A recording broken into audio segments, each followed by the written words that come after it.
नमस्कार मित्रों। नमः संस्कृताय। पूनम सिंह संस्कृत क्लासेस में आपका बहुत बहुत स्वागत है। तो इस समय हम वैदिक साहित्य की चीज़ों को देख रहे हैं जो हमारे सिलेबस में यूजीसी नेट के सिलेबस में लगा हुआ है। तो आप लोग अच्छे से देखते रहिए सारी क्लासों को और जुड़ते रहिए ताकि आगे के लिए बेहतर से तैयारी कर पाएँ। ठीक है, तो आज हम देखेंगे, अभी यहाँ तक देख लिए थे, विष्णु सूक्त तक देख लिए थे। आज हम इंद्र सूक्त आगे देखेंगे। ठीक, इंद्र के बारे में हम देखेंगे। तो इंद्र में क्या है देखेंगे। इंद्र वैदिक आर्यों के प्रियतम देवताओं में से हैं। ठीक, अंतरिक्ष कहाँ से क्वेश्चन पूछते हैं, एनटीए द्वारा पूछे जाते हैं। ये चीज़ जहाँ पे होगा वो हम आपको बताते चलेंगे। बस आप लोग पूरी चीज़ों को देखें और पूरी क्लास देखेंगे तभी चीज़ें समझ में आएंगी। और अगर आगे की क्लासें नहीं देखे हैं तो उसको जाके देख लीजिए। ठीक है, ताकि आप लोगों के जो कॉन्सेप्ट है वो क्लियर हो जाए। ठीक है, आगे देखेंगे तो यहाँ पे हम बताते चलेंगे, आप लोग बेफिक्र रहिए। ठीक, तो इस देवता की स्तुति ऋग्वेद के लगभग 250 सूक्तों में विहित है। सबसे ज़्यादा सूक्त किसके हैं तो इंद्र के ही हैं। ठीक, 250 सूक्त यानी कि 250 सूक्त, ये चीज़ देख लेना। जो ऋग्वेद के चतुरांश यानी कि चतुरांश है, चौथा अंश है। ठीक है, यानी कि 1000 में 250 इंद्र को जाता है। बाकी जो सारे देवता हैं वो बाकी उसमें बटे हुए हैं। ठीक, और 200 अग्नि के हैं, ये तो मालूम ही है आप लोगों को। आगे भी चीज़ें और अच्छी चीज़ें हम लाएंगे आप लोगों के लिए, और आप लोग जुड़ते रहिए, देखते रहिए। फिर आगे देखेंगे। तथा इसके अतिरिक्त 50 सूक्तों में अन्य देवताओं के साथ भी इनकी स्तुति की गई है। ठीक, 50 सूक्त में और भी इनकी स्तुति की गई है। ठीक, अन्य देवताओं के साथ भी, जिससे इनकी महत्ता का पता चलता है। ठीक, इससे इनकी महत्ता का पता चलता है। इंद्र के 3 गुण कहे गए हैं: महान कार्यों को करने की शक्ति, आतुल पराक्रम और असुरों को युद्ध में जीतना। कहीं धौ और इनका पिता कहा गया है। धौरिंद्रस्य कर्ता को कहीं देव शिल्पी त्वष्टा को भी इनका पिता कहा गया है। तो ये चीज़ें इनके बारे में कही गई हैं। अगर कहीं टाइपिंग मिस्टेक हो मित्रों तो आप लोग उसको समझ लीजिएगा और कमेंट में बता दीजिएगा थोड़ा सा।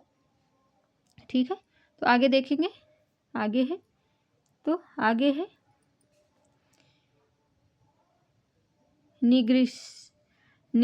दृष्टिग्री को इनकी माता कहा गया है। ठीक, इनकी माता कहा गया है। आगे देखेंगे। आगे है धौ जो है इनके पिता कहे गए हैं, और जो निगृष्टिग्री हैं जो उनको माता कहा गया है, इनकी माता कहा गया है। तो आगे निगृष्टग्रह पुत्रमा चयोतम इंद्रमा। ठीक, ऋग्वेद में इंद्र की उत्पत्ति का उल्लेख है कि उन्होंने अपनी मां को मारकर अस्वाभाविक रूप से उनके बगल से उत्पन्न होना चाहा। ठीक, उत्पन्न होते ही इन्होंने अपने पराक्रम का परिचय दिया। ठीक, उत्पन्न होते ही इन्होंने अपने पराक्रम का परिचय दिया, जिससे आकाश और पृथ्वी कांपने लगे। यस्य सुषमाद्रोदसी अभ्यास से ताम पुरुष सूक्त में इंद्र की उत्पत्ति विराट पुरुष के मुख से बतलाई गई है। ठीक, जो पुरुष सूक्त है उसमें विराट पुरुष जो है उसके बारे में जो चर्चा है उसमें इनको मुख से उत्पन्न हुए हैं ये बताया गया है। ठीक, मुखादिश्च अग्निश्च इंद्र के शरीर के विभिन्न अवयवों का उल्लेख हुआ है। यहाँ स्वयं भूरे रंग का है। ठीक, ये स्वयं भूरे रंग का है तथा इसके बाल और दाढ़ी स्वयं भूरे रंग का है तथा इसके बाल और दाढ़ी भी भूरी है। इसका शरीर बहुत गठीला व बलशाली है। वह सुशिप्र सुंदर ठोडी वाला व लोहे जैसी शक्तिशाली व वज्र के समान मजबूत भुजाओं वाला है। ठीक, अतः इसे वज्रबाहु भी कहा जाता है। वज्रबाहु भी कहा जाता है। ठीक, जो वज्रबाहु किसे कहा जाता है तो इंद्र को। ठीक, इसे हिरणवर्ण तथा हिरणबाहु भी कहा जाता है। हिरणवर्ण और हिरण्य बाहु भी कहा गया है। इंद्र को मायावी भी कहा गया है। ये सब इनके विशेषण हैं इंद्र के। ठीक, इन चीज़ों पे आप लोग थोड़ा सा देखिएगा, क्योंकि और बाकी चीज़ों को हम फटाफट बताते चलेंगे। आप लोग भी एक बार रिवीजन कर लीजिएगा तो चीज़ें बेहतर तैयार हो जाएंगी, क्योंकि बहुत ही छोटी छोटी चीज़ें पूछी जाती हैं।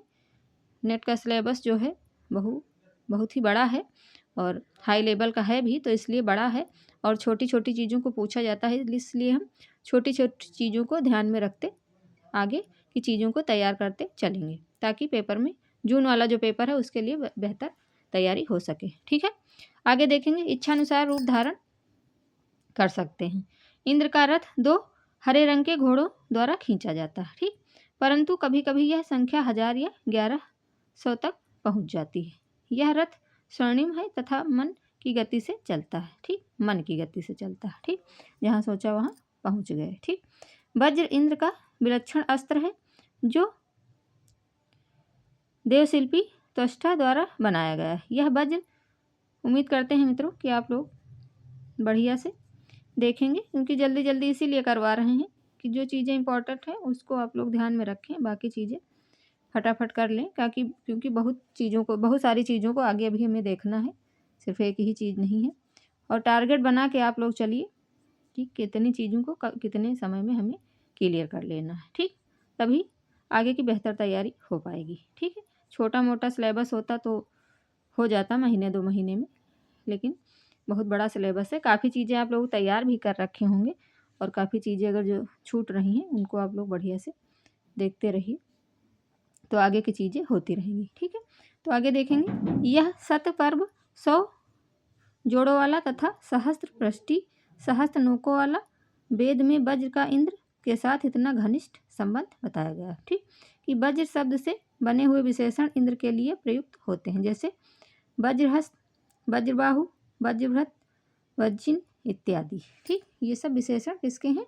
तो इंद्र के। ठीक, ये विशेषण पेपर में पूछे जाते हैं और कई बार पूछे गए हैं, आगे भी पूछे जाने की संभावना बनी रहती है। पिछली बार के पेपर में पूछा गया था और आगे भी पूछा जाएगा, इसलिए आप लोग अच्छे से देख लीजिए और आगे के लिए बढ़िया से तैयारी हो जाएगी। ठीक, इंद्र की शक्ति अतुल्य है अतः इसे शक्र, सचिपति या सचिवान भी कहा गया है। सचिपति और सचिवान भी कहा गया, शक्र भी कहा गया है।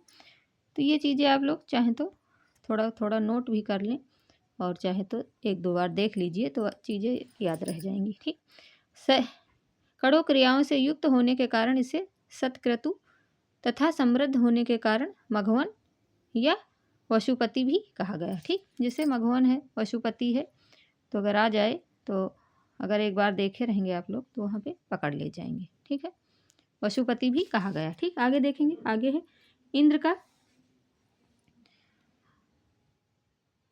हमारा यही उद्देश्य है कि आप लोगों को बेहतर चीज़ें हो सकें और आपकी सफलता में थोड़ा भी अगर योगदान हमारा आपके लिए बेहतर करता है तो हमारे लिए सौभाग्य की बात है। तो बाकी चीज़ें देखते रहेंगे और आप लोग जुड़ते रहिए, क्लासों को देखते रहिए और कमेंट में बताते रहिए कि आगे क्या क्या देखना है, तो उसी हिसाब से हम क्लास और ज़्यादा लाने का प्रयास करेंगे। ठीक है, अगर आप लोग जुड़ेंगे और अच्छे से देखेंगे और कमेंट वगैरह करके बताएंगे कि आगे क्या क्या चीज़ें छूट रही हैं तैयारी के लिए, तो आगे चीज़ें करवाते रहेंगे। ठीक, आगे इंद्र का सर्वश्रेष्ठ पेय क्या है? तो सोम है। ठीक, इंद्र का सर्वश्रेष्ठ पेय सोम है, इसलिए इन्हें सोमपा की भी संज्ञा दी गई है। यो सोमपा निश्चितो ब्रजबाहु, सोमपान करने के पश्चात ही ये बड़े से बड़ा कार्य संपन्न करते हैं। वृत्तासुर युद्ध के समय इन्होंने सोम से भरे हुए 3 सरोवरों को खाली कर दिया था। ठीक, 3 सरोवर, कितनी बड़ी बात है ना। तो मित्रों आप लोग बढ़िया कहानी की तरह चीज़ों को देखें और समझें, ज़्यादा प्रेशर लेने की ज़रूरत नहीं है और चीज़ें अच्छी होती जाएंगी। ठीक है, इंद्र समस्त संसार का एकमात्र शासक है। इसने कांपती हुई धरती का व पर्वतों को टिकाया। ठीक, अंतरिक्ष का निर्माण किया और आकाश को स्तंभित किया। इसी से सूर्य व पूषा को उत्पन्न किया और यही जल का नेता भी है। यह सूर्य ऊषम जनानयो आपम नेता। इसके समान ना तो कोई दिव्य या पार्थिव उत्पन्न हुआ है और ना ही उत्पन्न होगा। मरुत का मित्र होने के कारण इंद्र को मरुत्सखा, मरुत्स्थान आदि नामों से भी संबोधित किया जाता है। ठीक, ये चीज़ आप लोग अच्छे से देखिएगा, क्योंकि ऐसी ऐसी छोटी छोटी चीज़ों को क्वेश्चन में डाल देते हैं, चाहे वो कारण कथन वाले हों, चाहे मिलान वाले हों, या फिर वैसे भी एनटीए की भाषा तो टफ संस्कृत में क्वेश्चन देते ही हैं। तो उसके लिए हम पेपर से जो पिछले प्रीवियस ईयर क्वेश्चन हैं हमारे 2, 4, 5 साल के पीछे वाले, उसको बेहतर तरीके से हम देख लेंगे। अभी थोड़ा सा और थोड़ा समय हो जाए तो देख लेंगे, तो वो चीज़ें जो टफ हैं वो चीज़ें आप लोगों को अच्छे से समझ में आ जाएंगी। बस क्लास से आप लोग जुड़ते रहिए, यही बस कहना चाहेंगे। और मेहनत हम भी करें, मेहनत आपको भी करनी ही पड़ेगी, क्योंकि कोई अगर ये कह रहा है कि हम करवा देंगे, ये कर देंगे, वो तो कुछ भी कोई नहीं कर पाएगा। पढ़ना तो आपको पड़ेगा ही, ठीक है। पढ़ना आपको भी पड़ेगा, और कंटेंट तो कोई भी दे सकता है, लेकिन मेहनत आपको जी जान लगा के करनी ही पड़ेगी, ठीक है। आगे देखेंगे, आगे क्या है। आगे है हमारा, तो इन सब नामों से इन्हें जाना जाता है। इंद्र का सबसे महत्वपूर्ण और शौर्यपूर्ण कार्य व्रत का वध करना है, ठीक। इसी कारण व्रताह विशेषण मुख्य रूप से इंद्र के लिए प्रयुक्त होता है। फिर आगे हमारा आ जाता है रुद्र, ठीक। फिर रुद्र के बारे में पढ़ेंगे, रुद्र के बारे में देख लेंगे। रुद्र के बारे में देख लेते हैं। रुद्र आंतरिक्ष स्थानीय देवता हैं। रुद्र संपूर्ण ऋग्वेद में रुद्र को से संबंधित 3 ही सूक्त उपलब्ध होते हैं। इनके जो हैं 3 ही सूक्त उपलब्ध होते हैं, लेकिन फिर भी रुद्र को शक्तिशाली एवं भयंकर रूप में वर्णित किया गया है, ठीक। मानव आकृति के रूप में रुद्र के मुख, अधर, केश, हाथ, पैर तथा वस्त्रादि का उल्लेख मिलता है। इनका वर्ण भूरा है तथा होंठ बहुत सुंदर है, इसलिए इनके लिए ऋग्वेद में क्रमशः बभ्रू एवं सुशिप्र विशेषण से भी प्रयुक्त हुआ है। रुद्र मध्यकालीन सूर्य के समान चमकते हैं। वे सोने के आभूषण धारण करते हैं और गले में चमकदार हार पहनते हैं। इसके पास विशेष आयुध है। शस्त्र के रूप में धनुष तथा बाण धारण करते हैं। शस्त्र के रूप में धनुष और बाण धारण करते हैं, ठीक। ये सब चीज़ें रुद्र के बारे में कही गई है, ठीक। तो रुद्र के बारे में हम देख लेते हैं।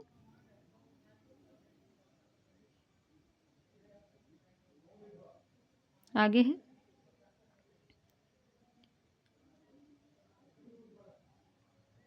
आगे देखेंगे। धनुष बाण धारण करते हैं, साथ ही साथ इन्हें वज्र धारण करने वाला भी माना जाता है। इनके हाथों को मृणायुक सुख देने वाला, जलाशय शीतल प्रदान करने वाला, भेषजः आरोग्यता प्रदान करने वाला कहा गया है, क्योंकि रुद्र को स्वास्थ्य का देवता एवं देवताओं का वैद्य कहा गया है। जो रुद्र हैं उनको देवताओं का वैद्य भी कहा गया है, जिसके पास स्वास्थ्य प्रदान करने की विशेष औषधियाँ हैं, ठीक। ऋग्वेद में रुद्र को मारुतों का पिता एवं स्वामी भी कहा गया है, ठीक। रुद्र ने मारुतों को प्रश्न नाम, एक मिनट देख लेते हैं कि यहाँ पे टाइपिंग मिस्टेक है या फिर यही लिखा हुआ है। प्रश्न,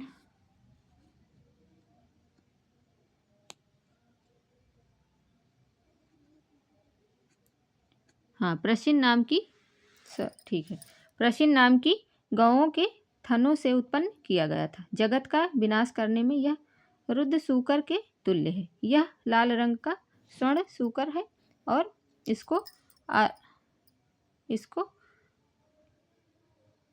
आरुष कहते हैं। रुद्र को देवों का भी देव कहा गया है और प्रार्थना की गई है कि वह हमें न मारे तथा हानि न पहुंचाए, ठीक। तो ये आज हम विष्णु और सॉरी इंद्र और रुद्र के बारे में देख लिए हैं। आगे हम बृहस्पति के बारे में कल देखेंगे, ताकि बहुत बड़ी क्लास ना हो और आप लोग अच्छे से आराम से देख सकें। ठीक है, तो मित्रों आप लोग बढ़िया से तैयारी में जुट जाइए। और अब जो पीछे देख चुके होंगे आप लोग, तो आप लोगों को मालूम ही हुआ होगा। और आगे जो पेपर देना है जून वाला, उसके लिए प्रिपरेशन जारी रखिए। ठीक है, तो बस मित्रों आज यहीं तक, आगे की चर्चा हम कल की क्लास में करेंगे। तब तक के लिए नमः संस्कृताय, धन्यवाद, राधे राधे।